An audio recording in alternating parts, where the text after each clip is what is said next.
Em primeiro lugar, bem-vindo todos, a nossa primeira conferência reformada em Jaguaquara, do Batalhando pela Verdade.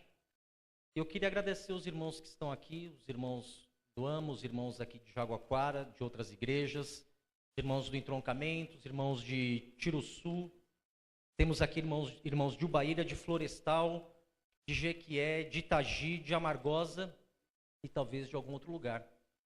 E eu sei que muitas vezes é difícil, ficar se deslocando assim de tão longe, mas vale a pena para poder ouvir a palavra de Deus. Bem, qual a importância dessa conferência? Há algum tempo atrás, conversando com o pastor Marcos, nós vimos a necessidade que a igreja brasileira tem hoje de ter um retorno à palavra de Deus. Um retorno àquilo que realmente é importante dentro da igreja. É muito triste quando nós observamos o cenário da igreja brasileira hoje e nós vemos diversas invencionices dentro da igreja, dentro do culto, que não estão dentro da palavra de Deus.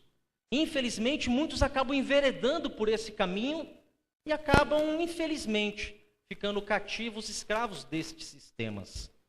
Bem, mas Cláudio, qual é o problema disso? O problema disso, sabe qual é? É que vai totalmente contrário ao ensinamento da palavra de Deus. E nós temos como regra de prática, de fé, de tudo para a nossa vida, a orientação que vem da Bíblia. Então, tudo que nós fazemos que vai contrário à Bíblia, com certeza é prejudicial. A nós, com certeza, e a toda a igreja. E conversando com o pastor Marcos, nós vimos essa necessidade. E aí, Cláudio, o que nós vamos fazer? Nós precisamos ter uma igreja alicerçada, edificada, uma igreja forte. E minha resposta para ele foi uma só. Pregue a palavra. Pregue a palavra. Graças a Deus, no púlpito daquela igreja, os irmãos que têm pregado ali, eles têm pregado a palavra de Deus. Os irmãos que estão ali sabem muito bem disso. Graças a Deus, nós temos uma igreja que não é perfeita, mas que tem sido fortalecida por Deus. E quando as coisas não estão bem, é necessário que as coisas sejam consertadas. É necessário que haja, como o tema mesmo diz, uma reforma em tudo. E nós vamos falar um pouco mais disso ao longo da noite. Mas essa conferência, ela foi pensada nesse sentido, de nos alertar, de nos abrir os olhos para a importância de trazer de volta para nós aquilo que é importante. E nós, ao longo do tempo, nós perdemos a nossa identidade como igreja. Infelizmente, nós nos desviamos para muitas outras coisas. Eu vou falar assim de uma forma bem clara e espero que você entenda o que eu vou falar aqui. Hoje você visita muitos lugares aí, tudo que se faz é não pregar a palavra. São igrejas que, infelizmente, elas estão alicerçadas em campanha disso, campanha daquilo outro. Copo d'água disso, rosa disso, lenço disso, meia disso, meia daquilo outro.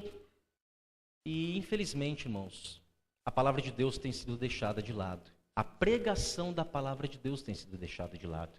Isso tem adoecido a igreja. E é necessário que nós tomemos uma atitude. Que você possa sair daqui, dessa conferência, pensando nisso. E tem que começar, sabe com quem? Comigo. E com você. Amém? Mas eu queria ler aqui um texto bíblico com os irmãos, antes de nós iniciarmos o nosso louvor e a mensagem da palavra de Deus. Nós vamos ter aqui, nessa noite, uma palestra com o irmão Marcos Nati. E mais tarde nós vamos ter aqui uma exposição das Escrituras com o pastor Heuren, que vem de Jequié, não chegou ainda, mas deve estar vindo. Creio eu, de forma boa. Abra sua Bíblia em 1 Timóteo, primeira carta de Timóteo, no capítulo de número 4. Vamos fazer essa leitura. Não vou pregar, não vou expor texto nenhum, porque não é minha tarefa nessa noite. Vou apenas fazer a leitura aqui com os irmãos. E após a minha leitura, o coral e todos nós juntos vamos louvar a Deus nessa noite. 1 Timóteo, capítulo 4, nós vamos ler alguns versos. Vamos ler do verso 1 ao verso 5. Acharam? Podemos assim nos colocar em pé por um momento?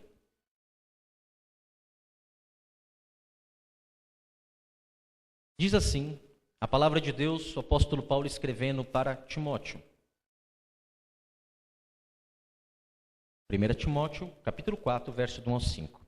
Ora, o Espírito afirma expressamente que, nos últimos tempos, alguns apostatarão da fé, por obedecerem a espíritos enganadores e a ensinos de demônios, pela hipocrisia dos que falam mentiras e que têm cauterizado a própria consciência, que proíbem o casamento, exigem abstinência de alimentos que Deus criou para serem recebidos com ações de graças, pelos fiéis e por quantos conhecem plenamente a verdade. Pois tudo que Deus criou é bom, e recebido com ações de graça, nada é recusável, porque pela palavra de Deus e pela oração é santificado. Agora, ainda aí em Timóteo, capítulo 6, no verso 3, ainda aí Timóteo, capítulo 6, agora o verso 3 diz: se alguém ensina outra doutrina e não concorda com as sãs palavras do nosso Senhor Jesus Cristo e com o ensino segundo a piedade, é infatuado, nada entende, mas tem mania por questões e contendas de palavras, de que nascem inveja, provocação, difamação, suspeitas malignas, altercações sem fim, por homens cuja mente é pervertida e privados da verdade, supondo que a piedade é fonte de lucro. De fato, grande fonte de lucro é a piedade com contentamento, porque nada temos trazido para o mundo, nem coisa alguma podemos levar dele. Tendo sustento e com que nos vestir, estejamos contentes. Ora, os que querem ficar ricos caem em tentação e cilada, e em muitas concupiscências insensatas e perniciosas, as quais afogam os homens na ruína e perdição. Porque o amor do dinheiro é a raiz de todos os males. E alguns nessa cobiça se desviaram da fé e a si mesmos se atormentaram com muitas dores. Agora em 2 Timóteo, no capítulo 1, passa aí mais uma página. 2 Timóteo, no capítulo 1, verso 8. Paulo diz a Timóteo: não te envergonhes, portanto, do testemunho do nosso Senhor, nem do seu encarcerado que sou eu. Pelo contrário, participa comigo dos sofrimentos a favor do Evangelho, segundo o poder de Deus, que nos salvou e nos chamou com santa vocação, não segundo as nossas obras, mas conforme a sua própria determinação e graça, que nos foi dada em Jesus Cristo, antes dos tempos eternos, manifestada agora pelo aparecimento de nosso Salvador Cristo Jesus, o qual não só destruiu a morte, como trouxe à luz a vida e a imortalidade, mediante o Evangelho, para o qual eu fui designado pregador, apóstolo e mestre. E por isso estou sofrendo essas coisas, todavia não me envergonho, porque sei em quem tenho crido, e estou certo de que Ele é poderoso para guardar o meu depósito até aquele dia. Mantenha o padrão das sãs palavras que de mim ouviste com fé e com amor que está em Cristo Jesus. Guarda o bom depósito, mediante o Espírito Santo que habita em nós. E por último, capítulo 4, aí mesmo no capítulo 4, no verso 1. Conjuro-te perante Deus e Cristo Jesus, que há de julgar vivos e mortos, pela sua manifestação e pelo seu reino. Prega a palavra, insta, quer seja oportuno, quer não, corrige, repreende, exorta com toda longanimidade e doutrina, pois haverá tempo em que não suportarão a sã doutrina. Pelo contrário, cercar-se-ão de mestres, segundo as suas próprias cobiças, como que sentindo coceira nos ouvidos, e se recusarão a dar ouvidos à verdade, entregando-se a fábulas. Tu, porém, sê sóbrio em todas as coisas, suporta as aflições, faz o trabalho de evangelista, cumpre cabalmente o teu ministério. Quanto a mim, eu estou sendo já oferecido por libação, e o tempo da minha partida é chegado. Combati o bom combate, completei a carreira, guardei a fé, Já agora, a coroa da justiça me está guardada, o qual o Senhor, reto juiz, me dará naquele dia, e não somente a mim, mas também a todos quanto amam a sua vinda. Esse texto ele só me mostra duas coisas assim que sobressaem sobre as outras. O que Deus quer de nós é que nós amemos a doutrina bíblica, a santa, sã e sadia palavra de Deus. E quer que nós tenhamos vidas piedosas, vidas retas, vidas santificadas. Porque sem santidade, meu irmão, ninguém verá Deus. Amém? Vamos orar. E após a oração, Leila. Querido amado Deus, nós bendizemos o teu santo nome nessa noite. E queremos louvar ao Senhor, pois tu és Deus, acima de tudo, acima de todos. E o Senhor tem nos formado, tem nos sustentado e tem nos direcionado todos os dias, Senhor, para andar na tua palavra.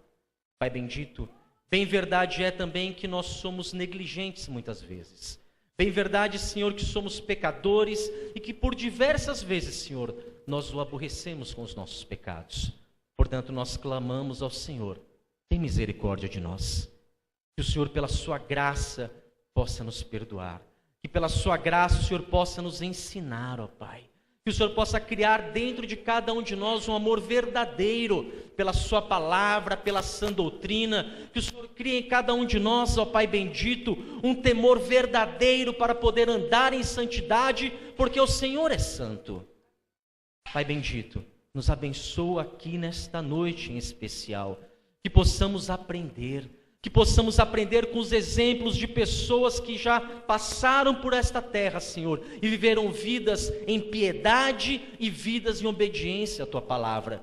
Que esses exemplos possam nos inspirar, Senhor, Pai bendito, e que o exemplo maior do Teu Filho Jesus Cristo, que foi obediente em tudo, até a morte de cruz, que viveu uma vida santa, possa ser sim, ó Pai bendito, o nosso alvo, que nós possamos também, Senhor, almejar, viver a vida que Cristo tem proposto para nós. Nos abençoa, Senhor, que a exposição da Tua palavra possa encher o nosso coração, possa nos alimentar, que o Teu Espírito Santo possa transformar o nosso interior a partir da Tua palavra, Senhor, e crie em nós, ó Pai bendito, este Espírito, Senhor, de devoção e de temor a Ti. É o que nós humildemente rogamos nesta noite, em nome de Jesus.